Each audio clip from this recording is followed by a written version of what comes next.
नमस्कार दोस्तों, स्वागत है आपका इन क्लासेस जनरल की क्लासेस में। जैसा कि हम लोग जानते हैं, हम लोगों ने वैदिक काल को शुरुआत किया था। वैदिक काल का इसमें हम लोगों ने चर्चा की थी वैदिक साहित्य से क्या मतलब है, ये वैदिक से क्या हमारा अर्थ है। वैदिक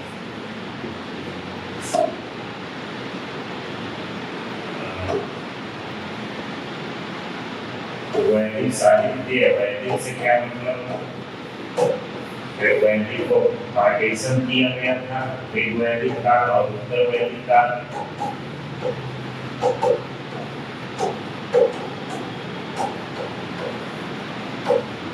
उसके बाद हम लोगों ने भौगोलिक ज्ञान देखा था, विस्तार पूर्वक नदियों के आधार पर कहाँ कहाँ ये लोग आकर बसे थे वो देखा था। फिर हम लोगों ने आर्य शब्द से क्या आशय है ये देखा था और कहाँ से आए थे, कहाँ के मूल निवासी थे आए, उसकी चर्चा की थी। फिर उसके बाद हम लोगों ने ऋग्वैदिक कालीन अर्थव्यवस्था की बात की। ऋग्वैदिक कालीन अर्थव्यवस्था तो उसी क्रम में हम लोगों ने बताया था कि यदि किसी भी चीज की बात होगी, अर्थव्यवस्था, समाज, राजनीति, धर्म की, तो पहले ऋग्वैदिक करेंगे, फिर पुराणात्मक अध्ययन उसी से हम लोग कर देंगे उत्तर वैदिक काल का। और ऋग्वैदिक कालीन अर्थव्यवस्था की हम लोगों ने चर्चा की थी। इसी क्रम में आप आ जाइए, हम लोग करते हैं उत्तर वैदिक कालीन अर्थव्यवस्था की चर्चा। क्या ऋग्वैदिक काल से यहाँ चेंजेस हुए या क्या चेंजेस यहाँ पे हुए, इसकी हम लोग चर्चा। तो ऋग्वैदिक काल में वैदिक कालीन अर्थव्यवस्था है, लोहे का आगमन होता है, यद्यपि शुरुआत में नहीं होता है हुआ। ऋग्वैदिक काल को उत्तर वैदिक कालीन में का समय क्या है, 1000 BC से 600 BC और 800 BC के अप्रॉक्स लोहे की खोज होती है। उत्तर प्रदेश में एक है अरवली खेड़ा, यहीं से लोहे का प्रथम साक्ष्य मिल रहा है। ठीक, 800 BC का, लेकिन तब भी लगभग 200 वर्ष बाकी थे और लोहे का पूरा प्रभाव आ गया था। इसी लोहे में 600 BC में द्वितीय नगरीकरण को घटित किया या द्वितीय नगरीकरण हुआ। उसका कारण क्या था, लोहा। ठीक, तो इससे क्या हुआ, लोहा कंपोज हो गया तो क्या प्रभाव हुआ, दोआ, कैसा दोआ, गंगा या यमुना का दोआ, मतलब उसके बीच का क्षेत्र। दो मतलब होता है, दो आप मतलब होता है पानी। ठीक है, दो नदियों की पानी का क्षेत्र को दोआ कहते हैं। ठीक है, दूसरा क्या था, गंगा यमुना। तो जंगलों को जलाने, भूमि को कृषि योग्य बनाने के लिए लोहा और अग्नि के उपयोग ने कृषि संबंधी परिवर्तनों को प्रभावित किया। तो उत्तर भारत में लोहे के साक्ष्य मिलने 1000 से कारण हो जाते हैं, लेकिन उसका उपयोग जो होता है 800 BC से शुरू होता है। ठीक है, युद्ध समृद्धि और हथियार। 8वीं शताब्दी ईसा पूर्व कृषि संबंधी लौह उपकरणों से अधिक साक्ष्य हमको मिलने लगते हैं। तो जब कृषि हुई, लोहे का फाल आया कृषि में, तो गहरी जुताई हुई और गहरी जुताई ने अधिकतम पैदावार को सुनिश्चित किया। सरप्लस जिसको कहते हैं, अधिशेष। जब अधिशेष उत्पादन हुआ तो कुछ लोग गए इधर शिल्प की ओर। तो यहाँ उत्तर वैदिक हुआ। उत्तर वैदिक शिल्पों के साथ साथ लोहे से संबंधित हथियार में कृषि उपकरण मिलने लगते हैं। इसी कारण में हमने बताया कि पेंटेड प्लेटवेयर बर्तनों का भी प्रचलन होने लगता है। थोड़ा थोड़ा व्यापार का साक्ष्य मिलता है, लेकिन सिक्कों का कोई प्रत्यक्ष साक्ष्य नहीं मिलता है हमको।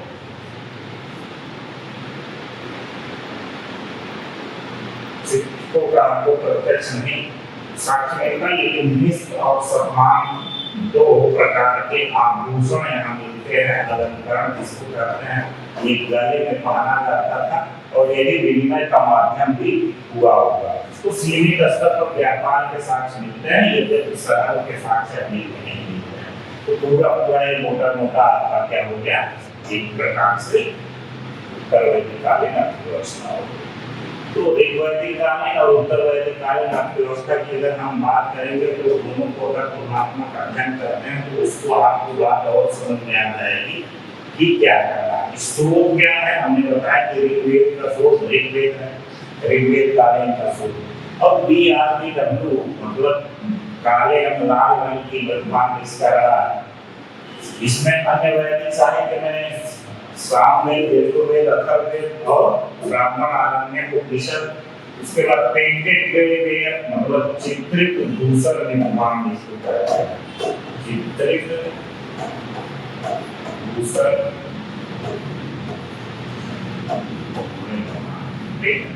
गंगा यमुना तो आपका भौगोलिक स्थान की बात करें तो अफगानिस्तान से लेकर पश्चिमी उत्तर प्रदेश सब संगम क्षेत्र, यहाँ गंगा यमुना तो आप रेवा नदी का भी उल्लेख होता है और सदा नीला नदी का भी उल्लेख होता है। सदा नीला से गंगा हो जाता है और रेवा से हो जाता है। यहाँ कृषि की देखें तो थोड़ा कम महत्व था, भूस्वामित्व नहीं था, पशुपालन यहाँ महत्व में रहा। यहाँ थोड़ा सा गहन निकाय होती है, फसल विविधता की भी बात आती है, जैसे हम लोगों ने चर्चा किया है। पशुपालन की यदि बात की जाए तो यहाँ सर्वाधिक बात पशुपालन का था, गाय की मात्रा अधिक थी। हम लोगों ने बताया था गाय के ही नाम से कई शब्द बने, जैसे गोपति, गतिकी, गोधूली, ये सारे गोमत। यहाँ भी पशुपालन का महत्व बनाना। धात की बात की जाए तो यहाँ तांबा भी खोजा गया था, जिसको आयस कहते थे, और यहाँ लोहे का प्रयोग आ जाता है। लोहा इनको जानकारी थी, हथियार और कृषि उपकरण लोहे का बनाते हैं। मुद्रा नगर का साक्ष्य यहाँ नहीं मिलता है, साक्ष्य यहाँ भी नहीं मिलता है।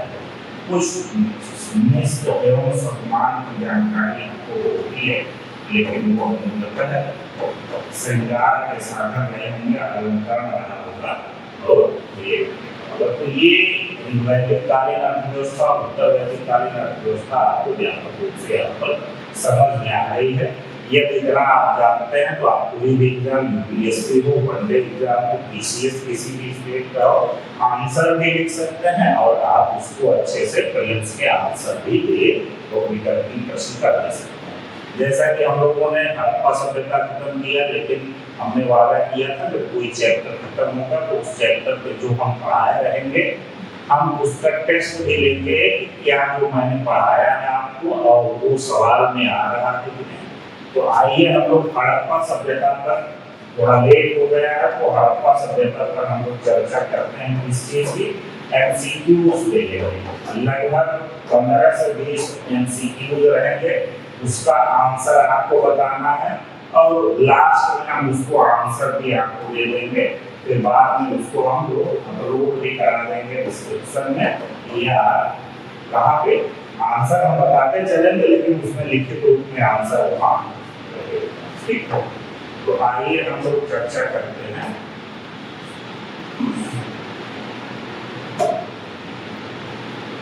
हड़प्पा सभ्यता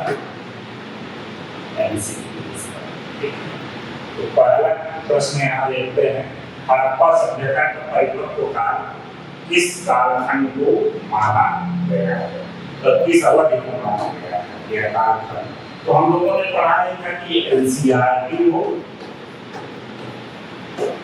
या राम शरण शर्मा, ये प्राचीन इतिहास के बहुत बड़े विद्वान रहे हैं, इन्होंने माना जाता है इनकी किताब अगर आप नहीं पढ़ते हैं प्राचीन इतिहास में तो आपको इतिहास की समझ बहुत अच्छी नहीं। इन लोगों के अनुसार इसका कालखंड 2600 से 1900 ईसा पूर्व था। ठीक है, ये उत्तर आपका। अब सवाल है पुरातात्विक दृष्टि से हड़प्पा सभ्यता का सबसे उपयुक्त नाम कौन सा है। पुरातात्विक दृष्टि से मतलब ये होता है कि खुदाई हो, खुदाई कहाँ सबसे पहले हुई, तो हड़प्पा में हुई थी सबसे पहले खुदाई, इसीलिए इसका नाम हड़प्पा सभ्यता पड़ा था। सिंधु नदी घाटी की सभ्यता क्यों कहा गया है, क्योंकि सिंधु नदी के तट पर बहुत सारे नगरों का खोज हुआ, इसलिए इसको सिंधु नगर कहा गया। सिंधु से सैंधव बना है। खास युगीय सभ्यता क्यों कहा गया, पहली बार तांबा में तिल मिलाया गया तब कांसा बना था। पहली बार कांसे धातु की खोज हुई तो इसलिए इसको कांस्य युगीय सभ्यता कहा गया। तो आंसर हो जाएगा पूरा नागरिक दृश्य देखे तो हड़प्पा सभ्यता। ठीक है, चलिए समझ में आ रहा है आप लोगों को, सारा चीज पढ़ाया गया है, एक भी चीज इसमें से बाहर नहीं आई है। लाजवंत मणि कहते थे, लाजवंत मणि कहाँ से आया था, लाजवंत मणि तो एक था अफगानिस्तान में बदख्शान स्थान था, वो सोनपुरी के पास ही था। कोर्ट का आंसर इसका बदख्शान लेकिन दिया नहीं गया है, तो सोनपुरी आप लगा सकते हैं इसमें। उसका गेंदों को पश्चिमी छोर था, आमरी सिंध में था, पाकिस्तान में, मुरलीगढ़ अफगानिस्तान में स्थान था। ये ठीक है। निम्नलिखित में से किस स्थल से सूचना पत्र मिला है? तो सूचना पत्र हम लोगों ने देखा है कि धौलावीरा से 2-3 चीजें मिलती हैं। क्या मिलता है धौलावीरा से?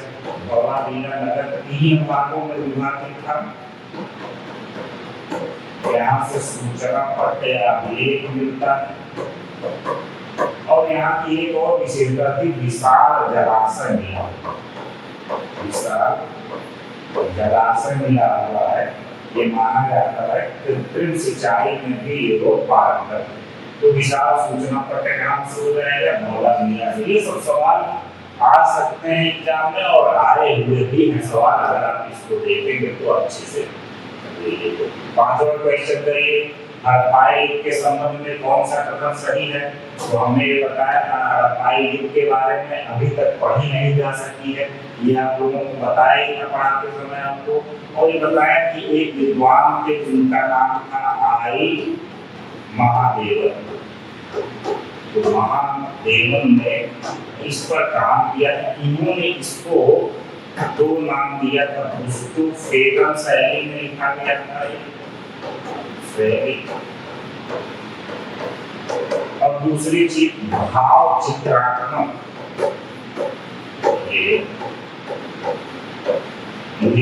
भाव चित्रात्मक। 2 इसके बारे में 2-3 बहुत ज्यादा काम आए महादेव महाशय ने किया था। शैली ने उसको फेगन बताया, भाव चित्रात्मक कहा। ये लिखी जाती थी पहले दाएं से बाएं, फिर ऐसे बाएं से दाएं, फिर बाएं से दाएं, फिर बाएं से दाएं, ऐसे लिखी जाती। मतलब पहले दाएं से बाएं, फिर बाएं से दाएं, फिर दाएं से बाएं, ऐसे लिखी जाती थी। तो ये इसे पूर्णतः पढ़ लिया गया है, गलत बात है। यह केवल बाएं से दाएं लिखी जाती थी, ये भी गलत बात है, दोनों तरफ से लिखी जाती थी। यह भाव चित्रात्मक थी तथा अभी तक अपठित है, बिल्कुल सही बात है। यह ब्राह्मणी लिपि का प्रारंभिक रूप से अभी तक पढ़ा भी नहीं जा सकता है, तो कैसे पता चलेगा कौन सा? ठीक, यह आंसर समझ में आया आपको? कालीबंगा के प्राक हड़प्पा स्तर से कौन सा महत्वपूर्ण कुछ साक्ष्य प्राप्त हुआ? तो कालीबंगा एक स्थान है, कहाँ है? राजस्थान में। तो कालीबंगा का मतलब होता है काले रंग की चूड़ियाँ। काली मतलब काला, बंगा मतलब बैंगल, जिसको कहा जाता था चूड़ियाँ। तो यहाँ 2-3 साक्ष्य मिले हैं, हर के निशान मिले हैं, गाय के साक्ष्य। और अलंकृत ईंटों के साथ से यहाँ से काफी है। तो ये सारी चीजें आपको अग्निकुंड के साथ भी यहाँ से तो हो जाएगा आग के निशान। तो बुझाई के साथ कहाँ से मिलता है आपका खाली।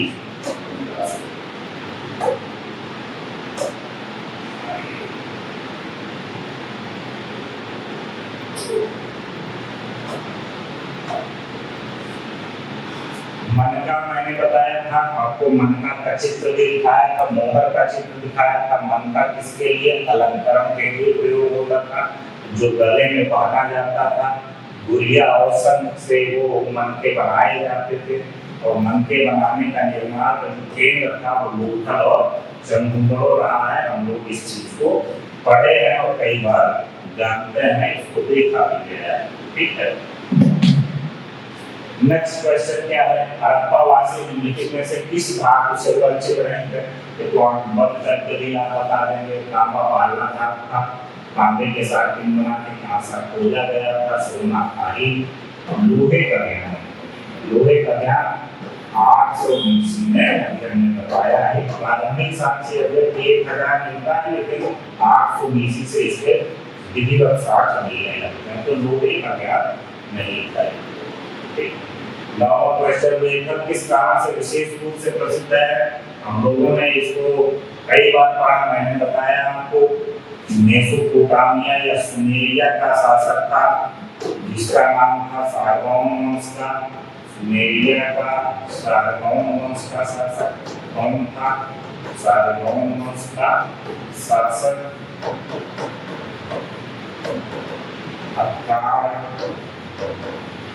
उसका एक अभिलेख मिला है जिसमें 3 नाम है, दिलनुम, मागन या नहीं। मेरुआ से आशा है हड़प्पा सभ्यता का था, मागन या मगन से मगरान का, दिलनुम से बाकी। और यहाँ से क्या मिलते हैं? जो मेरुआ सभ्यता से आपका मुहर और बनके का प्रमाण या वस्त्र निर्माण का प्रमाण, वस्त्र आयात निर्यात का प्रमाण मिला हुआ है लोथल से। लोथल में क्या था? डाक यार्ड था। डाक यार्ड मतलब जहाँ पर समुद्री डेरा, समुद्री डेरे में लंगर डालते थे, तो डाक यार्ड का हमको उल्लेख विशाल डाक यार्ड का मिलता है कहाँ? लोथल से। बाकी विशाल नगर, मोहनजोदड़ो, महास्नान नगर, मोहनजोदड़ो, विशाल की बात की जाए तो लगभग हर नगरों में ही दूध का एक पश्चिमी किला है, वो भी गया। समझ में आ गया? तो मेसोपोटामियाई अभिलेख में हड़प्पा सभ्यता को किस नाम से संबोधित किया जाता है? देखिए इसकी चर्चा की है, तो आंसर हो ही गया मिलता। ठीक, ये पूरा चर्चा हमने इसमें किया। चलिए नेक्स्ट क्वेश्चन। हड़प्पा सभ्यता में सिक्कों के अभाव में किस प्रणाली के प्रचलन का अनुमान लगाया जाता है? तो भाई सिंपल सी बात है, वस्तु विनिमय प्रणाली। जब मुद्रा और क्या कहते हैं करेंसी का आगमन नहीं हुआ था तब तक वस्तु विनिमय प्रणाली ही प्रचलन में रहा था। अगर आप गाँव से जुड़े हैं तो 80 के दशक तक, 90 के दशक तक आप देखेंगे तो वस्तु विनिमय होता था। गेहूं दे के सब्जी ले लेना, चावल दे के काम करवा देना, ये सारी भी चीजें अभी तक होती रही हैं ग्रामीण संस्कृति की एक बात। तो जब मुद्रा नहीं रहेगा तो क्या इस चीज का वस्तु विनिमय प्रणाली चलेगी। हड़प्पा सभ्यता को प्रथम शहरीकरण के साथ साथ किस नाम से भी जाना जाता है? तो लौह-युगीन शहरीकरण तो नहीं कहा जाता है, लौह-युगीन शहरीकरण 600 BC में आता है। नवपाषाण शहरीकरण ये भी गलत है, नवपाषाण के बाद की बात है। ताम्रपाषाण शहरीकरण ये भी गलत बात है। तो ताम्रयुगीन शहरीकरण इसको कहा जाता था, जैसा कि हम लोगों ने इसका चर्चा की थी। अब निम्नलिखित में से किस स्थल से अन्य वेदिकाओं के प्रमाण मिले हैं? हम लोगों ने इसको विधिवत चर्चा किया था और आपको बताया भी था कि लोथल से, काली गंगा से और बनावली से हमको अग्नि वेदिकाएं मिली है, जिससे माना जाता है कि लौकिक सुरक्षा के लिए और अपनी इच्छा की पूर्ति के लिए वो अग्नि या यज्ञ भी किया करते। मोहनजोदड़ो आपका गलत हो जाएगा, गलत हो जाएगा, हड़प्पा सभ्यता में अंतिम संस्कार की कौन सी विधि प्रचलित थी? पूर्ण समाधान, आंशिक समाधान और गलत समाधान। केवल दाह संस्कार नहीं था, केवल 3 प्रकार की प्रणाली थी, विधिवत बताए।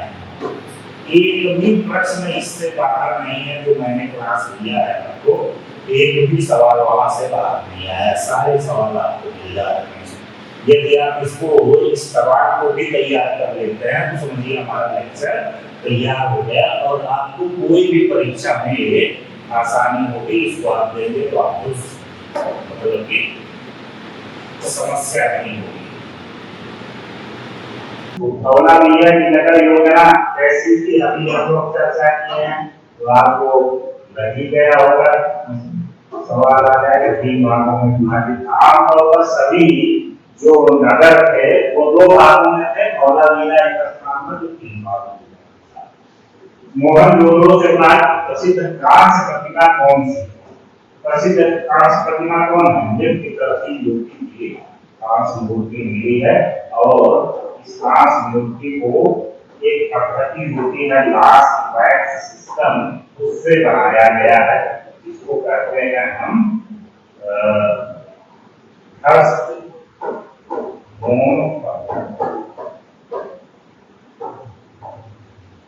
इस पद्धति से बना है। इसके बारे में भी हम लोगों ने खूब चर्चा की है, आप लोगों को इसके बारे में भी पता होगा और अच्छा से 17वां सवाल है,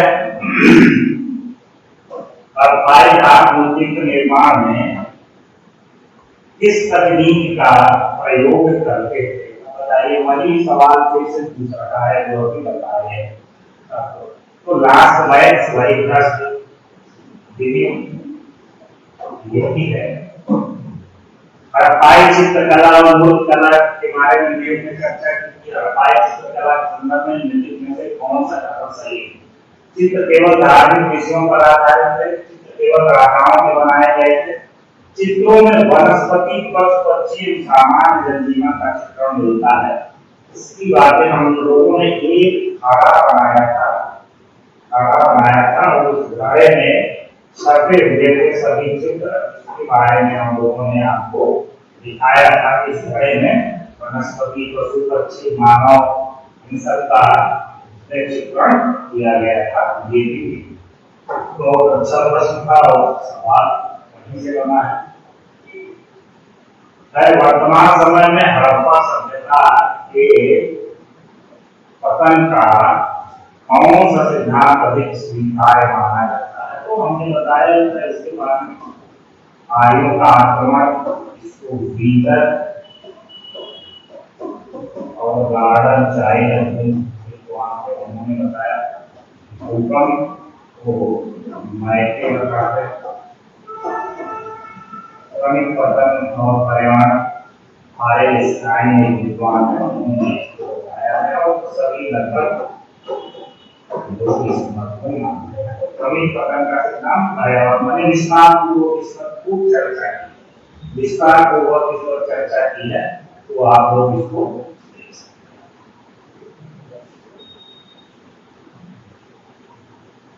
निम्नलिखित में से कौन सा युग्म सही सुमेलित है? बहुत अच्छा प्रश्न है, इसको आप देखिए। मोहनजोदड़ो से विशाल डाकिया, मोहनजोदड़ो से विशाल स्नानागार और पटनागार, डाक यार्ड का भी हम लोगों ने बताया कहाँ से होगा, लोथल से डाक यार्ड होगा ना कि स्नानागार। ठीक है। कालीबंगा से कांस की नर्तकी का साक्ष्य नहीं मिलता है, अलंकृत टीकू का साक्ष्य मिलता है और यहाँ हल के निशान के साक्ष्य मिलते हैं। ठीक है। और कालीबंगा का मतलब होता है काले रंग की चूड़ियां, बंगा मतलब चूड़ी, काली मतलब काली, कांसे की नर्तकी का साक्ष्य मिलता है आपको मोहनजोदड़ो। ठीक है। तो आंसर क्या हो जाएगा? लोथल से अभी लोगों ने चर्चा किया था विशाल। तो इससे आपका ब्रेन स्टार्मिंग हुआ, आपको लगा होगा कि जितना पढ़ाया जा रहा है किसी भी एग्जाम में वनडे तो होनी ही चाहिए, वनडे को इसको क्लास कर लेगा तो 100% उसको इतिहास का मास्टर हो जाएगा। वो पीसीएस में भी कहीं 12 सवाल इसमें नहीं जाएगा। यूपीएससी के लिए बस एक चीज और रखा है कि इसके साथ ये आप एनसीईआरटी पढ़ लीजिए, मोर देन सफिशिएंट है, कोई और आपको पढ़ने की जरूरत नहीं। तो ये मोटा मोटा हड़प्पा सभ्यता का विषय हो गया था।